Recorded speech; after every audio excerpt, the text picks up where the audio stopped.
Nesse vídeo, nós vamos tratar de limite e continuidade de funções complexas. Antes de falar sobre limite de funções complexas, vamos relembrar a ideia de limite de funções reais. Quando a gente tem a expressão, a sentença limite de f de x quando x tende a A é igual ao número real L, vamos lembrar o que isso significa. Isso significa que quando os valores de x se aproximam de A, tanto pela direita quanto pela esquerda, os valores da função f de x vão ficar tão próximos quanto a gente queira de um número real L, ou seja, vão ficar dentro da tolerância que eu quiser desse número L. Quanto menor essa tolerância, quanto mais perto eu quiser que fique de L, eu sempre vou conseguir, desde que eu me aproxime suficientemente de A. Isso quer dizer que o limite para existir valer L, isso tem que acontecer tanto para a esquerda, tanto pela esquerda, quanto pela direita. Bom, para números complexos, a ideia é a mesma. Então, nós não vamos ter uma ideia muito diferente. O que quer dizer limite de funções complexas? Nós vamos dizer que f de z, limite de f de z, quando z tende a z0 é igual ao número complexo L, quando é a mesma coisa dizer o seguinte: quando z se aproxima de z0 sobre qualquer direção, os valores de f de z vão ficar tão próximos quanto a gente queira do número complexo L. Então, quando z se aproxima de z0 sobre qualquer direção, os valores de f de z se aproximam o tão quanto queiramos de L. Então, a diferença principal é que para números reais, a gente tem que garantir que isso ocorra pela esquerda e pela direita, ou seja, os dois limites laterais existam e valham o mesmo número.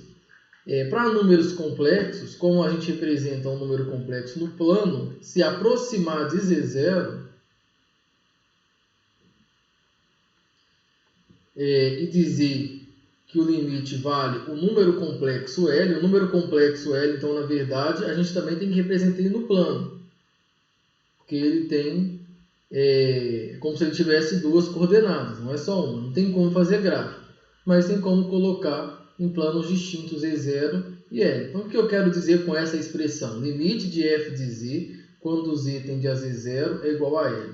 Quando eu me aproximar de z0 sobre qualquer direção, ou seja, são infinitas direções agora, o valor da função fica tão próxima quanto eu queira de L. Aí, para a gente ter uma tolerância, eu coloco um círculo centrado em L. Ou seja, eu sempre consigo ficar dentro desse círculo, desde que eu aproxime suficientemente de Z0 sobre qualquer direção. Então, mostrar a existência ou calcular o limite de funções complexas é uma condição muito mais forte, porque você tem que garantir que em qualquer direção isso vai acontecer. São infinitas direções. Então é muito mais difícil calcular limite de função complexa por conta disso. Enquanto nos números reais a gente tem direita e esquerda, nos números complexos a gente tem infinitas direções. Bom, então em geral a gente não calcula ou prova, a gente não calcula limites utilizando a definição. Existem teoremas matemáticos que vão dar condições da gente fazer o cálculo de limite. Para a maioria dos casos, então o cálculo vai ficar elementar por conta dos teoremas. Bom, o primeiro teorema, antes de falar sobre ele, eu vou dar um exemplo dele. Bom, calcule limite da função f de z quando z tende a 1 mais i. E a função f de z foi dada para a gente utilizando a parte real e a parte imaginária. Então, essa daqui é a função u de xy.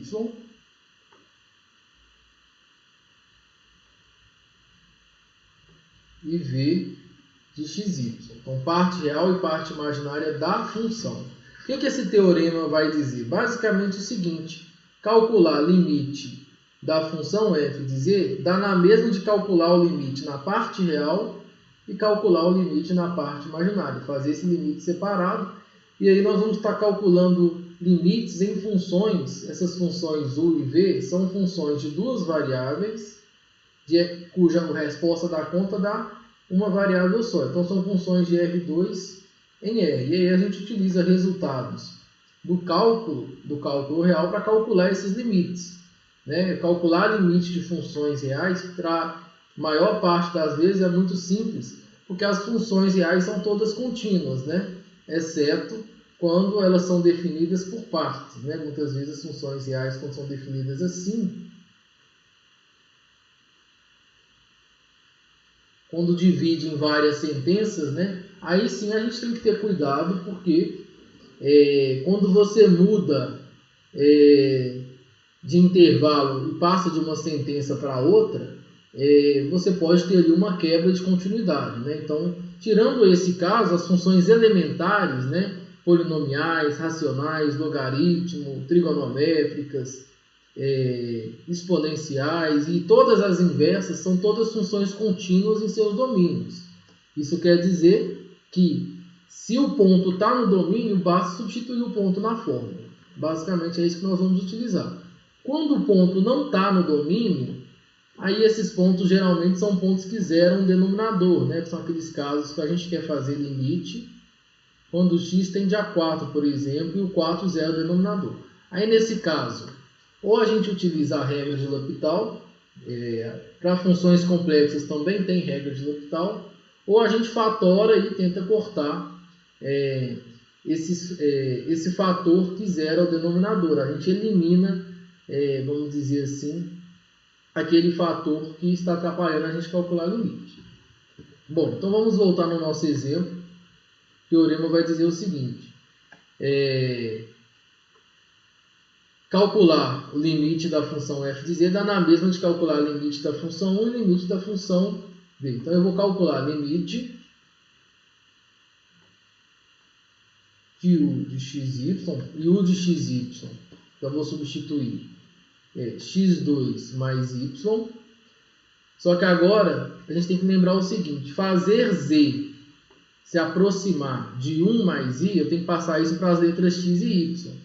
Z é x mais y. Vamos lembrar disso. Então dá na mesma que fazer o x se aproximar de 1 e o y se aproximar de 1. Então o x se aproxima do x, que é a parte real, e o y se aproxima do y, que é a parte imaginária que está aqui na frente da 1. Então nesse caso, limite quando x tende a 1 e y tende a 1 dessa expressão. Então essa expressão é uma expressão polinomial do R2, é uma função contínua, e para calcular esse limite basta substituir x igual a 1 e y igual a 1. Então vai ficar 1 ao quadrado mais 1, que é igual a 2. Então esse foi o limite de u. Agora eu vou fazer limite da função v de x. Então é limite de 1 sobre x mais xy, de novo, quando z se aproxima de 1 mais i. Quando z se aproxima de 1 mais i, é quando x se aproxima de 1 e y se aproxima de 1. De novo, é uma função contínua e x igual a 1 e y igual a 1 está no domínio. Então basta substituir x igual a 1 e y igual a 1. 1 sobre 1 mais 1 vezes 1. Também vai dar 2. Então eu acabei de concluir que o limite de u existe e vale 2. O limite da função v existe e vale 2. E o teorema diz então que o limite da função original vai existir e vai dar 2, que é o resultado do limite da parte real, mais i vezes 2, que é o resultado da parte imaginária. Então o limite existe e vale Então, limite de f de z quando z tende a 1 mais i é igual a 2, que é o resultado da parte real, do limite da parte real, mais i vezes o resultado do limite da parte imaginária. Então, 2i, né? Aqui. Pronto. Então, qual é o enunciado do teorema? Agora vai ficar mais simples.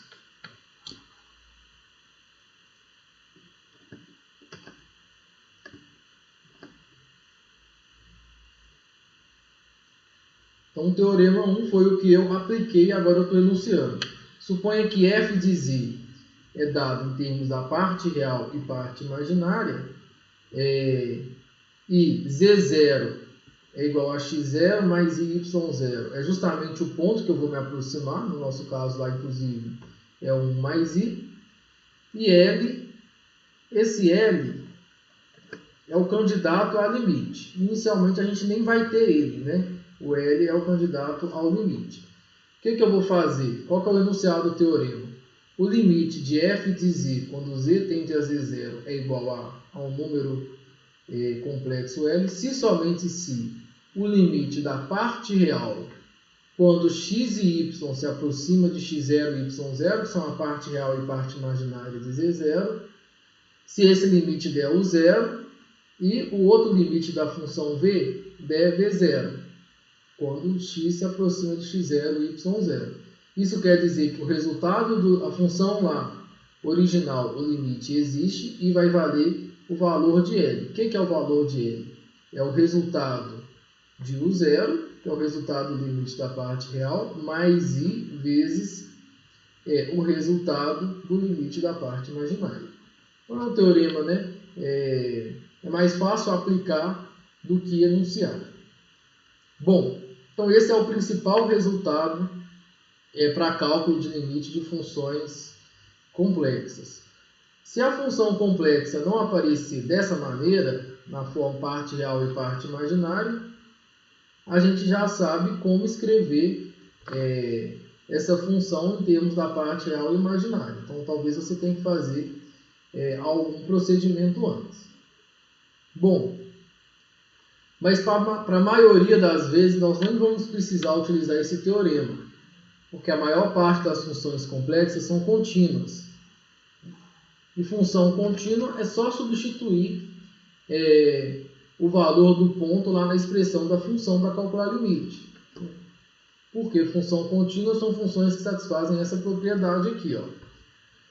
Uma função f é contínua em z0 se o limite, quando z tende a z0, dá na mesma de pegar o z0 e jogar lá no lugar de z, ou seja, é f de z0. Tá bom? Então, e uma função f vai ser contínua em todo um domínio se ela for contínua em todos os pontos do domínio. Tá? Então, saber que uma função complexa é contínua é muito bom, porque a gente ganha, além de boas propriedades, a gente também já ganha uma receita para calcular limites. Bom, qual é o principal teorema envolvendo continuidade de funções?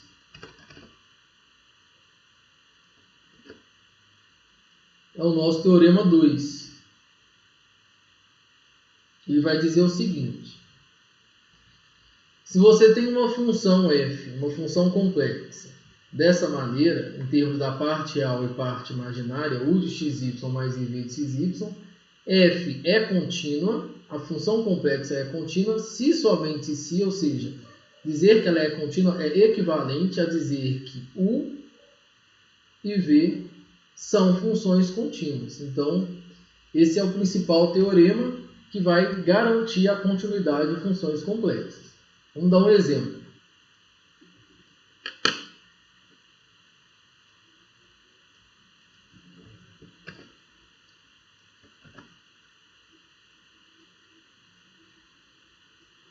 Bom, mostre que a função f de z é igual ao conjugado de z é contínua em C, que é o conjunto dos números complexos. Então, ela é contínua em todo o conjunto dos números complexos. Bom, o que nós vamos fazer para usar o teorema? O primeiro passo é escrever a função em termos de parte real e parte imaginária. Então, f de z é igual, vou trocar z por x mais y.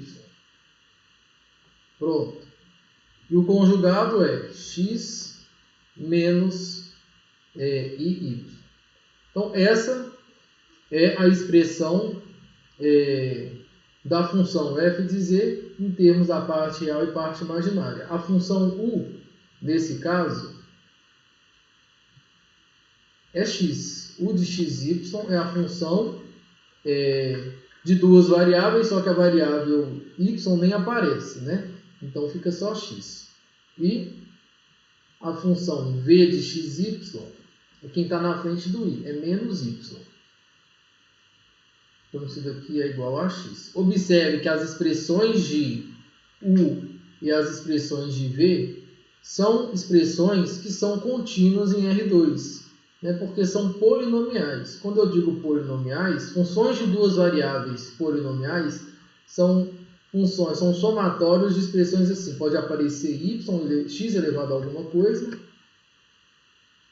a um número natural, pode aparecer y elevado a alguma coisa, então, não precisa ser exatamente a mesma potência, e constantes aqui na frente. Né? Então, constantes k, que eu vou chamar de k índice i. Então, é um somatório, é um somatório finito, tá bom? Um polinômio. Então, nesse caso, por exemplo, u de xy igual a x, o que aconteceu é que o expoente de y é zero, por isso que não apareceu y, né? Ficou y elevado a zero, deu 1. E o ki, que é a constante, é igual a 1. E o n aqui é igual a 1. Então, isso daqui é um polinômio em R2. E, pelo mesmo motivo, menos y é um polinômio em R2. Outro exemplo de polinômio em R2, deixa eu ver se aqui em cima apareceu.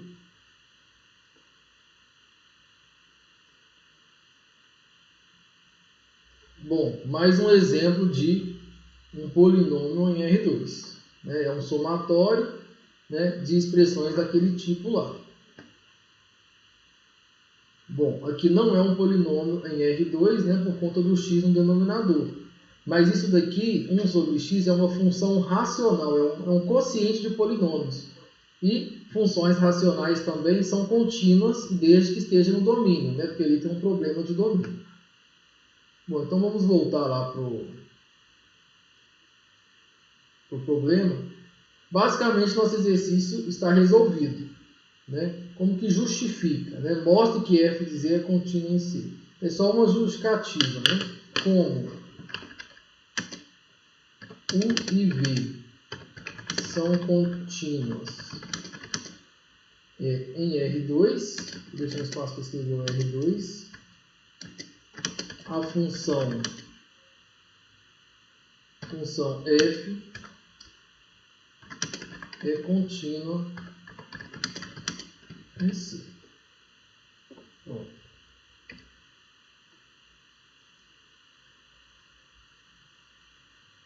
Então, essa seria a justificativa. Né? Como u e v são contínuos em R2, por que elas são contínuas? Porque são polinomiais. A função f é contínua em C. Então, está resolvido o problema. Estou usando o teorema 2, que diz justamente isso. Bom, e como eu sei sobre a continuidade, eu agora tiro bons resultados dela. Calcular limite de função contínua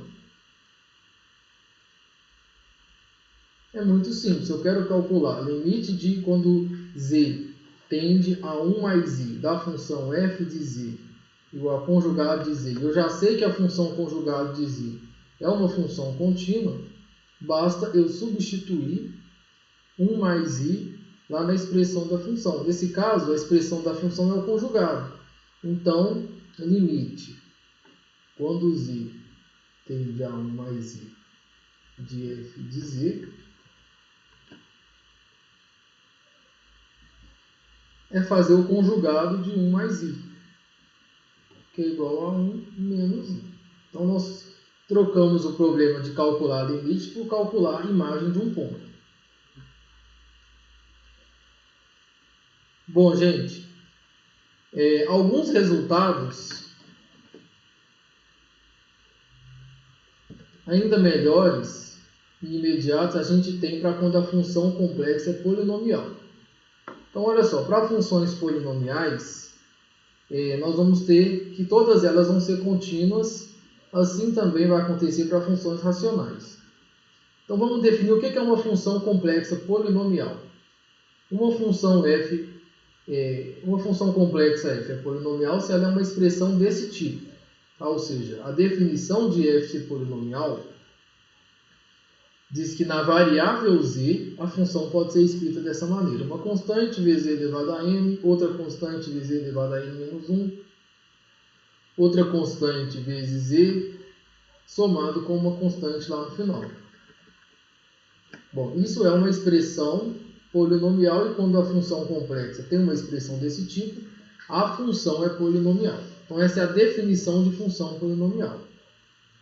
E uma função complexa f é racional se ela é um quociente de duas funções polinomiais p e q. Então isso é uma função polinomial. Bom, e a gente tem um teorema, o terceiro teorema de aplicação imediata, que diz o seguinte: funções polinomiais são contínuas em todo o plano complexo. Bom, e o outro teorema diz o seguinte: funções racionais são contínuas em seus domínios. Por que tem essa condição em seus domínios? Porque como tem um polinômio no denominador, e a gente sabe que funções complexas polinomiais sempre têm raízes, exceto se for constante, né? Mas tirando o caso em que a função não é constante, sempre vai ter alguém que zera o denominador. Então, tirando o caso em que o número zero é o denominador, a função é contínua. Quando zero o denominador, a função nem está definida naquele ponto, né? Então não faz sentido falar sobre continuidade num ponto onde a função não está definida. Bom, então exemplo de aplicação imediata disso.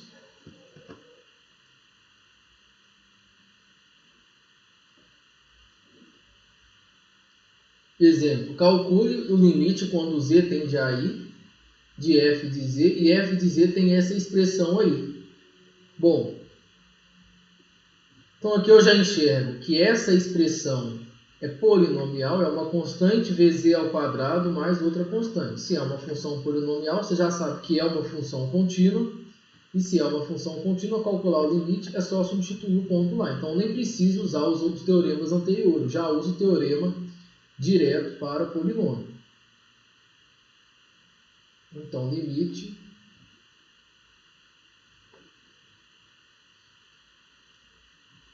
quando z tende a i de f de z, então basta jogar o i lá no lugar da expressão. Vai ficar i vezes i2 mais 4. I2 é igual a menos 1, então vai ficar menos 1 vezes i, dá menos i mais 4, então 4 menos i. Então na verdade, basta calcular a imagem do ponto menos 1. E na letra B, a gente tem uma função racional. A gente tem um polinômio em cima e a gente tem um polinômio embaixo. Então, aí a gente só tem que observar se esse z igual a i, ele está no domínio dessa função. Repara que ele está assim, ele não zera o denominador. Né? Aqui embaixo vai ficar i mais i, que é igual a i2. Então, pronto, é só substituir lá na expressão da função. Se ele zerasse o denominador, aí tem duas opções. Usar a regra de L'Hopital, que eu vou falar daqui a pouco, nos próximos vídeos, que vai ser exatamente derivar em cima e embaixo para calcular o limite, ou fatorar numerador e denominador e tentar cortar fatores semelhantes. Mas nesse caso não aconteceu isso. Então, o limite de f de z quando z tende a i, então é uma função racional, é uma função contínua, então basta eu substituir z igual a i lá na expressão da função. Vai ficar i, na parte de cima, né, o numerador eu já fiz, dá 4 menos i. E o denominador dá i2. Bom, então vai ficar 4 menos i sobre menos 1. Multiplica por menos 1 em cima e embaixo, só trocar o sinal. 4 mais i. Então, esse é o valor do limite. Bom, gente, eu preparei duas observações importantes para falar aqui. A primeira é sobre a definição de função polinomial. Essa função complexa aqui, ó, f de z igual a conjugado de z, observe que a parte real, quando eu escrevo ela usando a parte real e parte imaginária, né, usando as funções u e v, observe que as expressões de u e as expressões de v são expressões polinomiais. Mas isso não quer dizer que a própria função f de z é função polinomial. Então tem que ter muito cuidado com isso. A função conjugado de z, a parte real e a parte imaginária, são funções polinomiais lá do R2. Isso é uma coisa. Agora, isso não quer dizer que a função f de z é uma função polinomial. Função polinomial complexa tem que ser uma função dessa forma.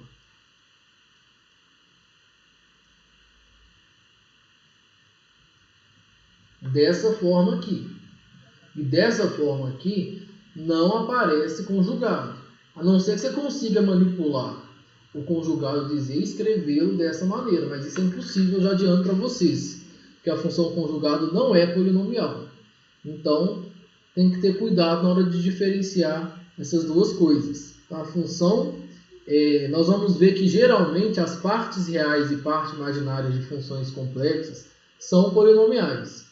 Mas a maioria das funções complexas não vão ser polinomiais. Então tem que ter cuidado que ser polinomial é algo mais forte. Tem que estar escrito desse jeito na variável z.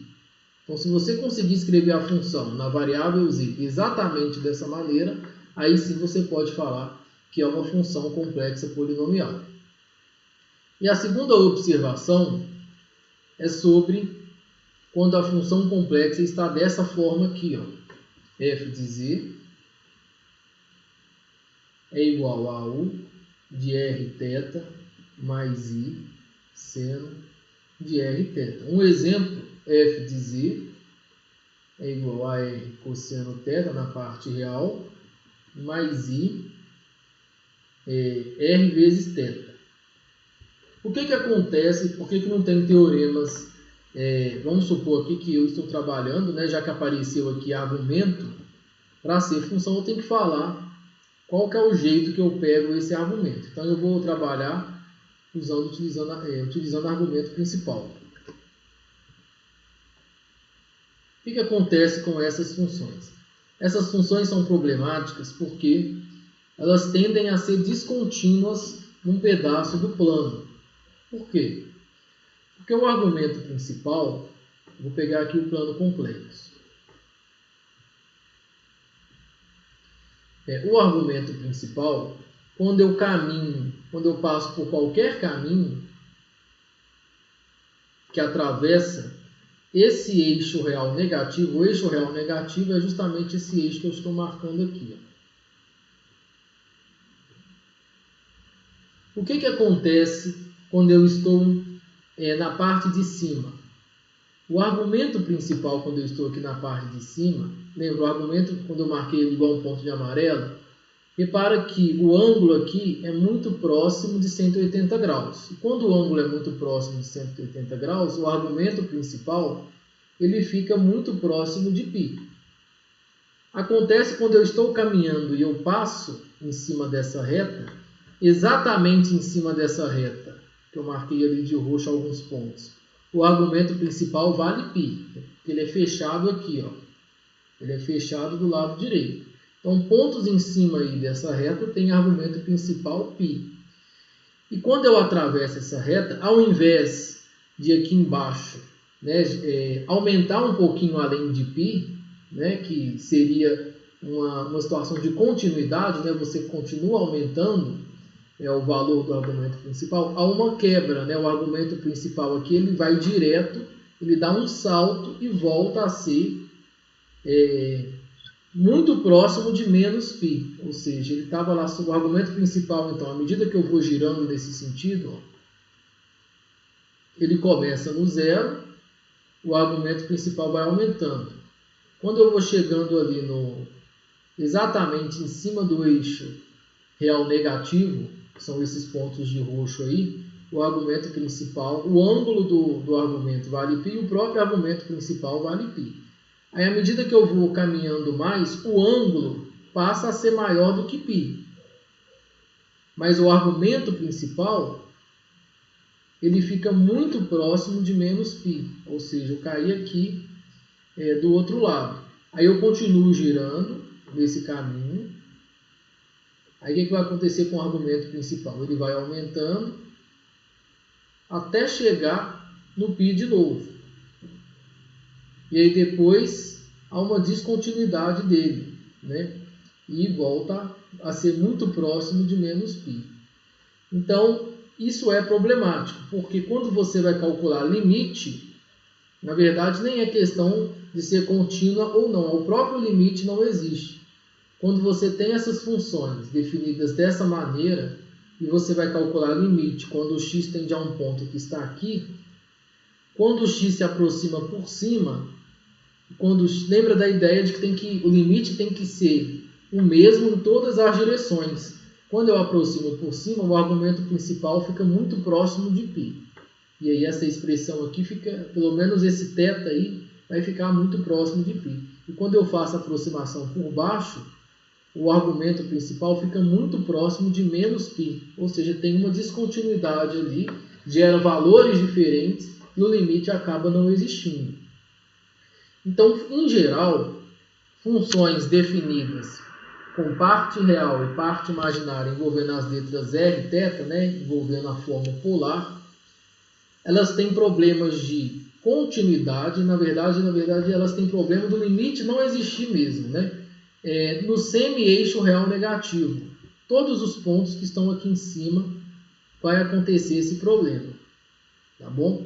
Então, a função, por exemplo, raiz complexa principal, que é a função que a gente pode definir com essa fórmula, raiz de r, cosseno de θ sobre 2, mais i seno de θ sobre 2, com θ pertencente a menos π até π, é uma função que está definida em todo o plano complexo, porque você consegue fazer a conta em qualquer ponto do plano. Então, definida ela está, o domínio dela é C. Domínio igual a C. Porém, ela tem problema com relação à existência do limite. O limite não vai existir em cima desse semi-eixo real negativo aí, que é esse pedaço do eixo real. O zero, o limite também, deixa eu ver aqui, em cima do zero não tem problema, né? A questão do zero, o problema é realmente os números. É melhor tirar o zero, porque geralmente essas funções também elas não estão definidas no zero, porque nem existe argumento de zero. No caso da raiz, a gente define de maneira separada como sendo zero, né? Mas para a maioria das funções também você vai ter que tirar o zero. Mas de toda forma, como que faz para corrigir isso, já que a gente quer trabalhar num espaço só de funções contínuas, né, que tem propriedades boas? A gente redefine a função complexa, a gente tira o problema. A gente coloca assim, ó.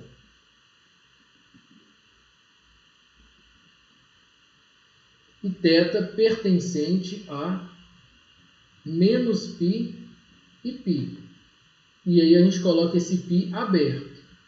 Por que eu faço isso? Porque eu vou tirar essa parte de roxa do domínio da função. A gente restringe o domínio da função, né? A gente tira aquilo ali do domínio da função para ganhar continuidade. Então o domínio fica sendo C. E aí eu vou ter que tirar, né? Eu vou escrever aqui semi-eixo real, semi-eixo real não positivo. Vou tirar o zero também. O que é isso? Semi-eixo real não positivo. Não positivo inclui o zero. Então, eu estou tirando do domínio o próprio zero. E estou tirando do domínio também todos os números reais negativos. Para que eu faço essa adaptação? Aí eu vou ter uma função que é contínua no seu domínio. Né? Ou seja, por que ela é contínua no seu domínio? Aonde ela não era contínua por conta da inexistência do limite, eu retirei o problema. Né? E aí, agora na hora de calcular o argumento principal, eu não vou precisar do π, porque eu tirei todos os pontos cujo argumento principal era π. Então, como não tem mais esses pontos, eu tiro o π e aí fica dessa forma. Tá bom? Então, basicamente, todas as funções complexas que aparecesse θ do lado direito, para elas serem contínuas, a gente precisa retirar um semi-eixo, que no caso, se a gente estiver trabalhando com o argumento principal, é o semi-eixo real não positivo. A gente tira aquele pedaço do domínio que é problemático e aí a gente ganha a continuidade das funções.